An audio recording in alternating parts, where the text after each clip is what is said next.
Anti एजिङसँग लडेर हाम्रो स्किनलाई tight बनाउन मद्दत गर्छ, हाम्रो डार्क सर्कललाई दूर गर्न मद्दत गर्छ, हाम्रो पिम्पल्सलाई हमेसाको लागि बाई बाई गर्छ, हाम्रो स्किन डलनेसलाई दूर गर्नेछ, हाम्रो टेन दूर गर्नेछ, पोर्स टाइट गर्छ, स्किनलाई ब्राइट बनाउँछ, स्किन एक्सफोलिएट गर्न मद्दत गर्छ, हाम्रो ब्ल्याक हेड्सलाई दूर गर्न मद्दत गर्छ, स्किनमा हुने एक्स्ट्रा ऑयललाई दूर गर्न बहुत राम्रोसँगले मद्दत गर्छ आजको यो पेकले।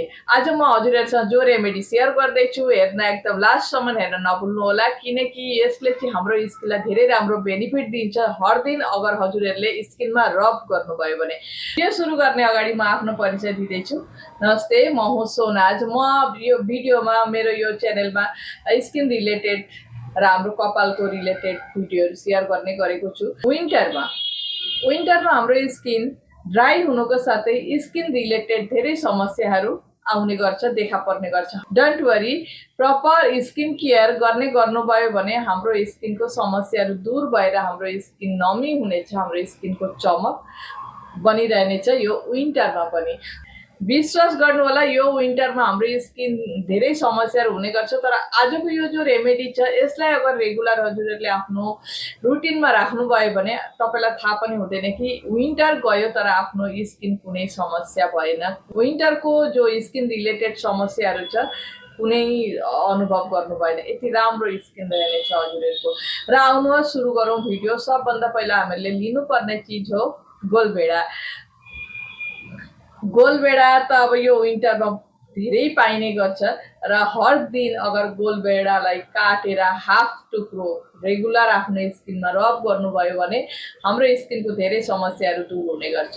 साथै हामीले यो गोलभेडालाई कुन समस्याको लागि चाहिँ कस्तो प्रकारले युज गर्नुपर्छ आज म के गर्दैछु, हाम्रो स्किन कसरी नमी बनाउन सकिन्छ, स्किन ड्राई हुनबाट कसरी बचाउँछ, हाम्रो स्किनलाई कसरी मोइस्चर बनाइबस्छ, म यो भिडियो हजुरहरूसँग सेयर गर्दैछु। आउनुहोस्, सबभन्दा पहिला म लिँदैछु टमेटो। र अब हामीले यसमा गोलभेडाको जुस लिनु पर्यो 2 चम्मच जस्तो।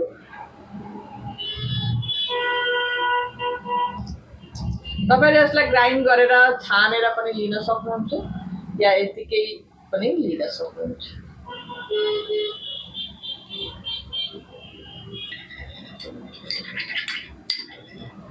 2 चम्मच जस्तो मैले, मेरो यहाँ करिब 1 चम्मच भन्दा अलिकति बढी भयो। अब म यसमा एड गर्नेछु जो हाम्रो नेचुरल मोइस्चर हो, हाम्रो स्किनलाई नेचुरल प्रकारले एक्सफोलिएट गर्न पनि मद्दत गर्छ, डीप क्लिन गर्छ, नमी प्रदान गर्छ, ग्लो बढाउँछ, त्यो हो हनी।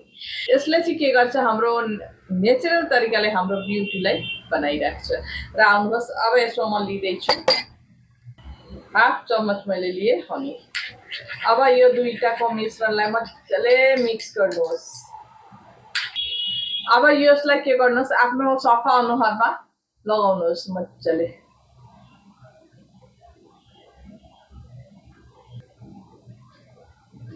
अब यसलाई लगाएर हजुरहरूले छोडिदिनुहोस् आधा घन्टा, 30 मिनट्स यसलाई राख्नुहोस् आफ्नो चेहरामा। मजाले लगाएर मसाज गर्नुहोस्, त्यसपछि सुकाउनुहोस् यसलाई। तो मैले 15 मिनट राखेँ, हेर्नुहोस् 15 मिनट यो एब्जर्ब भइसक्यो। हजुरहरू अलिकति बेसी राख्न सक्नुहुन्छ, बेसी टाइम।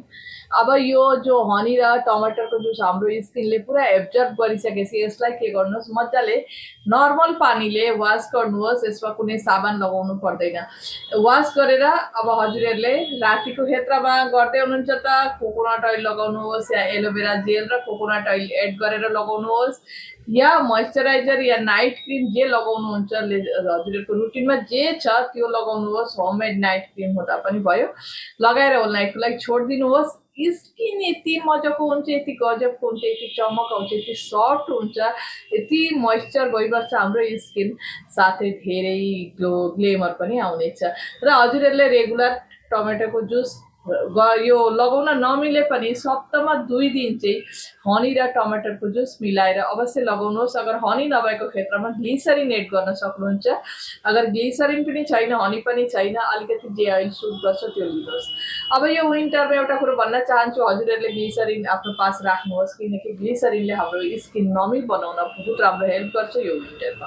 आजको लागि यति नै थियो। भिडियो कस्तो लाग्यो, मन पर्यो होला भन्ने आशा छ। मन पर्यो भने लाइक र सेयर गर्न नभुल्नुहोस्। च्यानललाई अहिलेसम्म सब्सक्राइब गर्नुभएको छैन भने सब्सक्राइब गरेर बेल आइकन अवश्य दबाउनुहोस्। र फेरि भेट्नेछु नयाँ नयाँ रेमेडीको साथ, नयाँ नयाँ DIY लिएर आउनेछु। र हजुरहरूलाई म हर दिन भन्दैछु कि कमेन्ट गर्न नभुल्नुहोस्। आफ्नो स्किनको समस्याहरू जरुर भन्ने गर्नुहोस्। म कसरी सल्भ गर्न सकिन्छ त्यो हजुरहरूको पास भिडियो भेज्नेछु। र यही उम्मिदले आजको भिडियो म यहीँ खत्म गर्दैछु। फेरि भेट्नेछु नयाँ भिडियोको साथ। Bye bye.